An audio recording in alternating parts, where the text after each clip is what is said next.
brutality, and they claimed that I was dangerous to the citizens of California by recommending cannabis. Wow. Okay. I'm going to come back. I don't know, but that's like about me. They were holding the license over your head, is what you're telling me.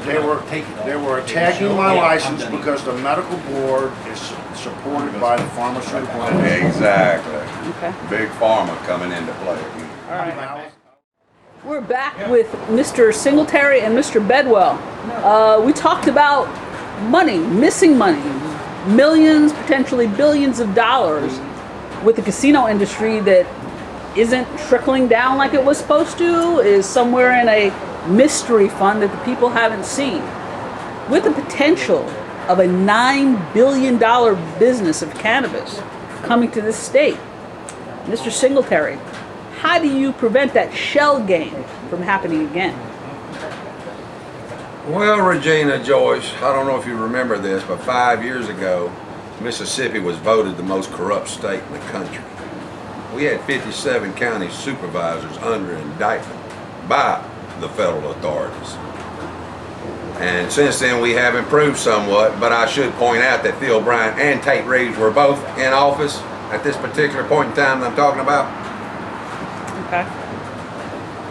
And also I didn't include about the asset forfeiture program that Richland Police financed their $4 million brand new police building and court system from an aggressive asset forfeiture program that was published in the Huffington Post a few years back. But keeping track of the money, I'm the governor. I'm the salesman for the state. It is my job to produce revenue for the state. I want to be known as the revenue generator. Now therein, when the money gets to the general fund, where does it go? Well, if we're the most corrupt state in the country, it probably goes in some of the elected officials' pocket from under the table bribes. And I'm the only one that will admit that fact or state that fact. Where does the money go? How are you going to keep it? How are you going to track it? How are you going to keep up with the BP money that's been awarded to the coast? The coast cities already got 14 projects, I believe, that they want to help spend that money on. But also we got to remember our biggest asset is the Gulf of Mexico. We need to protect our Gulf and our marine life. Okay, And we need to have annual inspections on them pipelines to make sure no more bust in the future either. Okay. But where does the money go? You know, you elect me governor, you pay me to do a job. Governor makes $120,000 a year. Now for that money, I will work 40 to 60 hours a week for the citizens of Mississippi. I just like working. I prefer working than sitting at home watching TV. I don't have a favorite soap opera to watch. I'm sorry, but where's the money going? Well, we got to have responsible leaders, and we got to have a transparent government. We no longer need any of these backdoor, closed-door sessions where only the good old boys are entitled to a privilege to the meeting and to hear what's said. So no more secrecy under my watch, and every elected official will be held accountable after as much crap as they put me through to get here. Okay. So I'll work with all of them, but we all gonna be on the same playing field also. Okay. And nobody's gonna be deserving of any special privileges. Okay, Mr. Bedwell. My turn? Yes. As a senator, same question, man. How do you keep us straight? How do you keep us level? From stopping David from getting your money. Now, I love David very much, but do you know how many times I've been told by governors that they will be good stewards of our money? I mean, that's the same thing Phil Bryant, Tate Reeves, Jim Hood, it's the same thing they all say. Trust me with your money, and I'll take care of it. I'm all for transparent government. I'm sorry, David, I love you, but I don't trust you. Look, the only way to keep the tabs on the money is to keep it in your own pocket. This is why I say we don't have to tax cannabis. We don't. Don't tax it. Turn the farmers loose and let the farmers, the money they get when they sell their cannabis, let them turn it right back into the economy when they go out and buy new farm implements or they buy this or that. That puts the money into the economy. It creates jobs. The minute you hand this money over to a government, any government, a state government, county government, federal government, the minute you turn this money over to them, as you said, there's going to be Inequities. they're going to find projects for it, and it's projects that not everybody wants. Not everybody benefits. Right. So my solution is, don't give them the money in the first place. Keep it in the taxpayer pocket. Keep it in the taxpayer pocket, keep it in the people's pocket, and let the people decide how their money is best spent.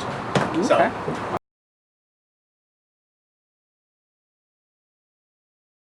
there's where I'm at. All right, gentlemen, I thank you all for coming today.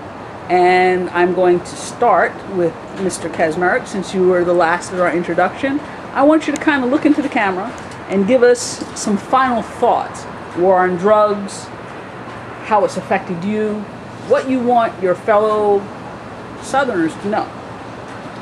War on drugs is a hoax, and I think after coming back from Colorado, after being born and raised in New Orleans, and living out in Colorado for almost a decade, and then coming back to the South is an agricultural giant waiting to happen.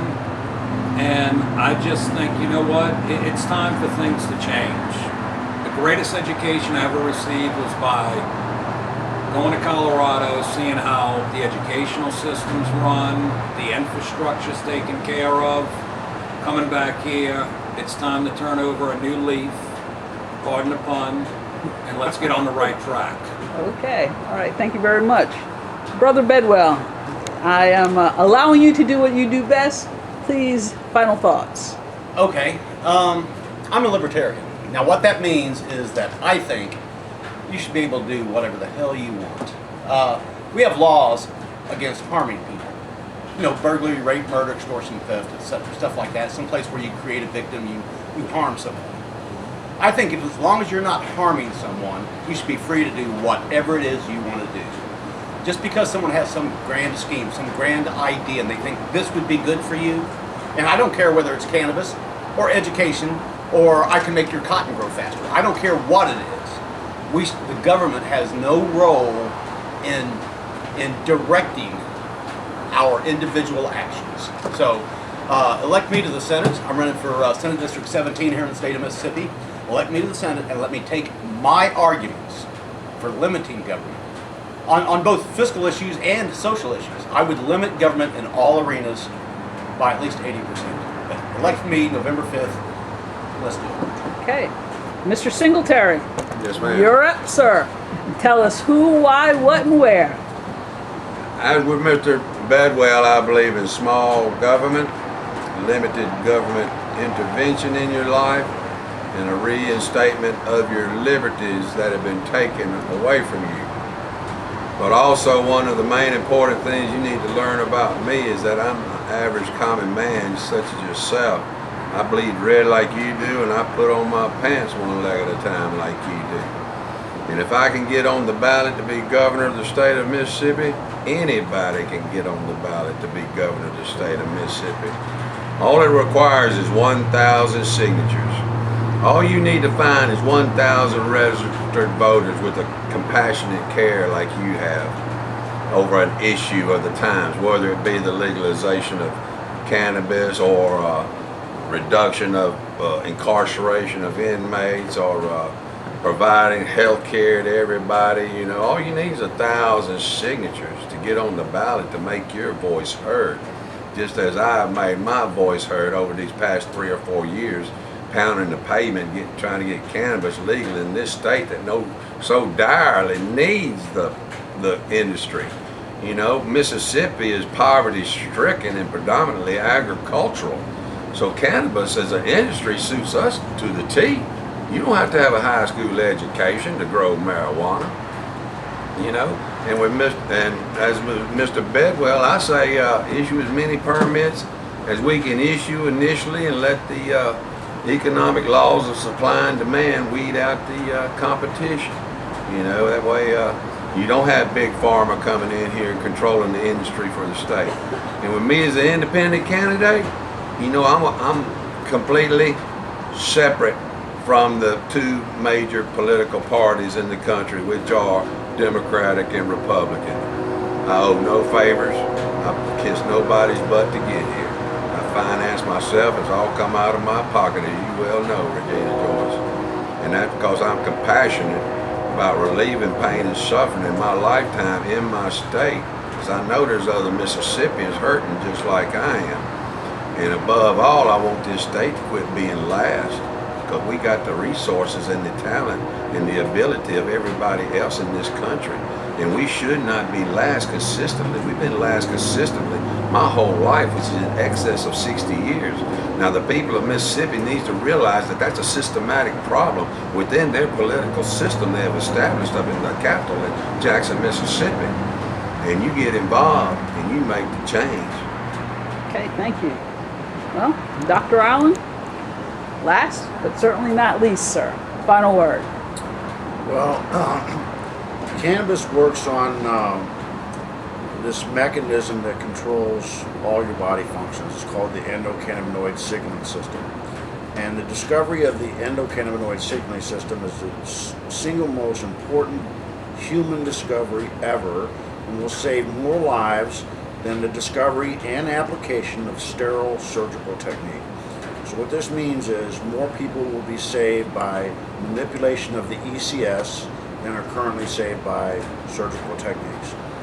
Cannabis is a nutraceutical and metabolic essential, and that means it should be in the diets of all humans and animals. And once we put this back in our diets, it's going to change the world, it's going to change the pharmaceutical industry, it's going to change how people think by introducing cannabis into the society. Okay. Thank you, gentlemen, for sitting down with us. And this was our third roundtable. I wanted to have this just plain Mississippians sitting down, having some catfish, having some seafood bread, some sweet tea. Shout out to our host, Mikey. Shout out to Mikey's on the Bayou. And like I said, thank you, gentlemen. Good luck in the elections. Thank you. Thank you.